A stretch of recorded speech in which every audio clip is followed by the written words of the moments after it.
Dr. Nemi, what are some of the unique oral challenges that cancer patients face, especially while they're undergoing treatment? The biggest thing that we find in cancer patients, especially as they're going through treatment and chemo or radiation or a combination or a number of other things, when it comes to the oral microbiome, it is really, really, really how can I say this word? It would be very challenged is the right word I was going to use.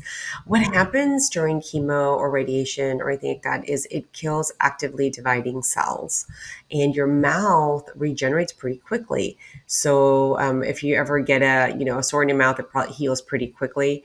And so what happens during chemo is that it kills the cells inside the mouth, so the mouth becomes super dry. Also, the salivary glands are an actively dividing cells. So the salivary gland won't output as much saliva as it normally did. And it creates a mouth to be really dry, which creates an environment for bacteria to overgrow, viruses to overgrow.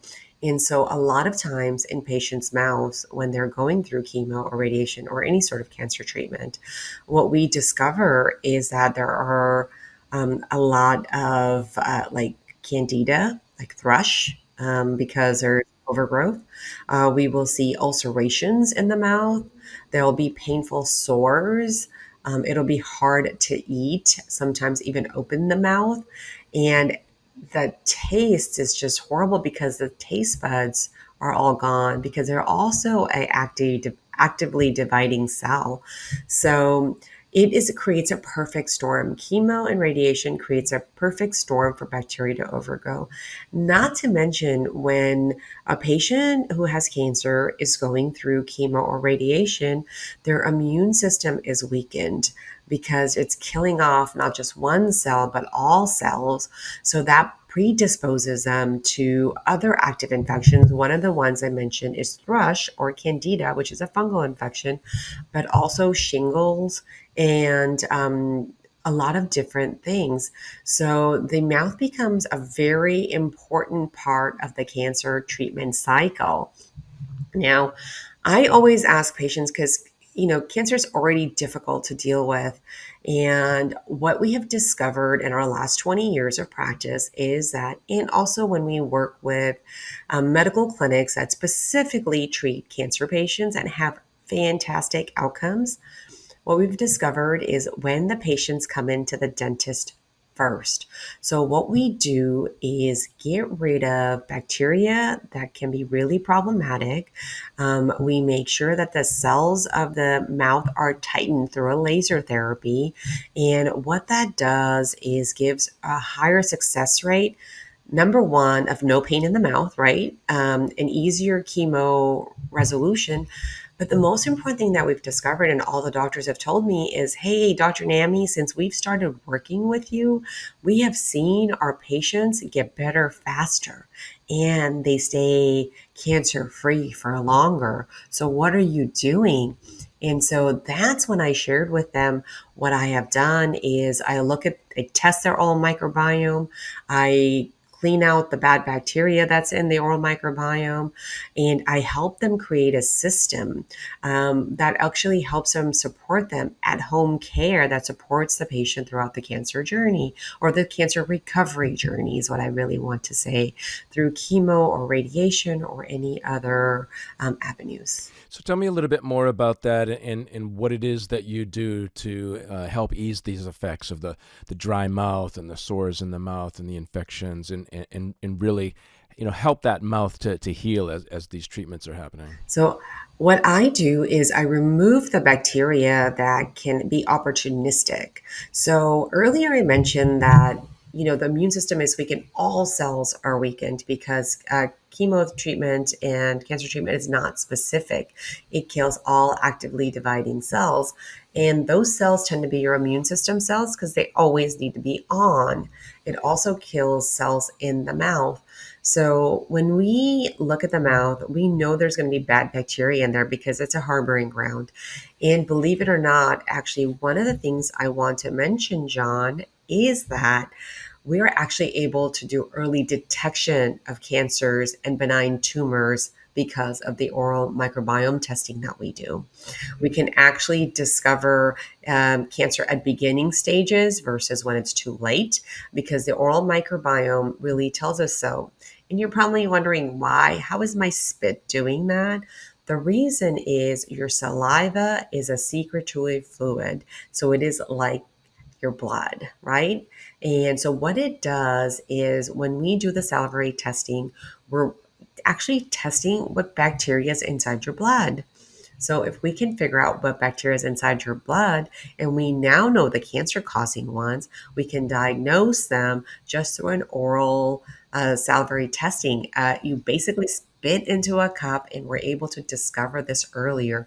So I always like to, number one, gold standard is prevention. Prevention is better than the cure. So that's number one. And let's say if you did get cancer already and you're in treatment and you're starting treatment, the first thing I would say is give us a call. Let's make sure you're cleaned up. Let's make sure we get that bacteria out of your mouth so you have a better balance. Let's also use a laser and tighten your skin cells inside your mouth and on your tongue so that everything has a nice tight junction. The way our skin is put together, all of our cells are put together, they're linked together really tightly. So if we get rid of the bacteria and we use the laser light to tighten those collagen fibers and make sure that everything is nice and tight, so we create a bigger barrier so bacteria can't enter in and create those sores that are so painful. And when we have a good, healthy oral microbiome, what it does is it doesn't allow opportunistic viruses or fungus to overgrow, which we call thrush or candida, which is very common when the immune system is compromised. Are there some, non-toxic dental materials that you tend to use, or treatments that you use that are especially important for cancer patients? Absolutely. So we are very specific to avoid cancer causing agents in our practice. The way our practice is designed is even the air you breathe is super clean. We are making sure we're using composites that are bisphenol free, cancer causing agents.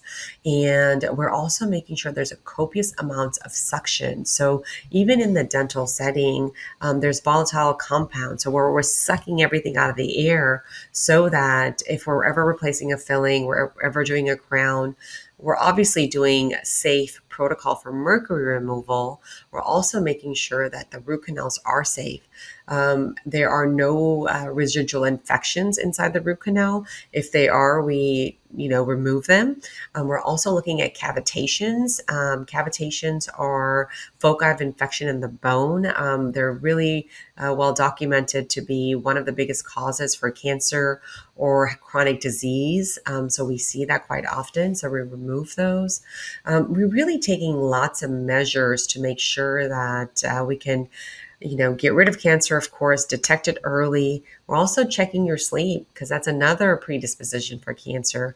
Oral microbiome, we're testing the sleep. We're making sure that you have the ingredients your body needs to prevent cancer, which is a molecule called nitric oxide. We also customize and personalize your home care with supplements that will help you prevent cancer, and also a home care regime that's very comfortable for you. Tell me a little bit more about that home care regime and what patients can do on their own to help build resilience in their oral microbiome. So, the number one thing that we do is once we get the testing back of the oral microbiome, we have specific probiotics that we can recommend for our patients. Those probiotics are really crucial because they really help the patient. Know exactly what they need to do. And also, it's actually a way to bio optimize them to make sure they are specific strains of bacteria that we can put back inside the mouth that the patient may be lacking. And it actually helps. It's like taking a vitamin you may be deficient on. It really helps maintain the microbiome. It beefs your defenses. It helps your gut lining because you're swallowing 5 gallons of bacteria every single day. So what it's doing is preventing a leaky gut. That also is a real big concern in cancer patients because, again, the gut's cells are actively dividing, and those get damaged during chemotherapy as well.